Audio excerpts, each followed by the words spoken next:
सत्यकेला पक्षर आपणक स्वागत। बालेश्वर हरि हिमांशु फाउंडेशन आनुकूल्य आयोजित होउथिबा Himanshu Das memorial all India football tournament रो सप्तम दिवस रे एक प्रदर्शनी मैच अनुष्ठित हो जाइछि।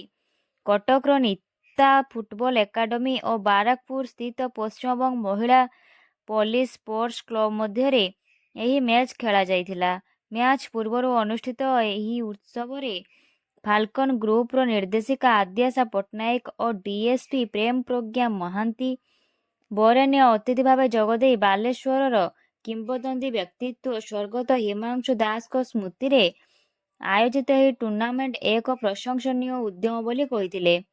टूर्नामेंट आयोजन कमिटी सदस्य अलिभा दास, सरोजनी दास, जयश्री महांती, शर्मिष्ठा दास प्रमुख मंचासीन होई समस्त को कृतज्ञ जणाइथिले।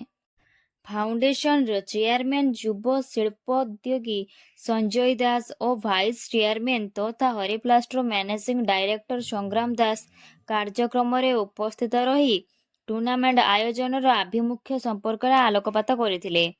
18 तारिख बालेश्वर हरिप्लास्ट और बाराकपुर स्थित पश्चिमबंग पुलिस स्पोर्ट्स क्लब मध्य अनुष्ठित हेबाकु थिबा टूर्नामेंट रो फाइनल मैच रे बहु संख्यार दर्शक जोगदे उत्साहित करने से अनुरोध करथिले। सभा पर अतिथि मानक द्वारा दुई टीम रो खेलाड़ी और मैच ऑफिशियल को स्वागत और परिचय सहित मैच आरंभ होइथिला। संघर्षपूर्ण मैच रे प्रथमार्धय रे एकाधिक सुजोग पाइथिले भी कौनसी दल गोल करने को सक्षम होई नथिले। द्वितीयार्ध रे 34 मिनिट रे 12 नंबर जर्सी रे थिबा सुजाना नीता एकाडेमी पई प्रथम गोल करथिले।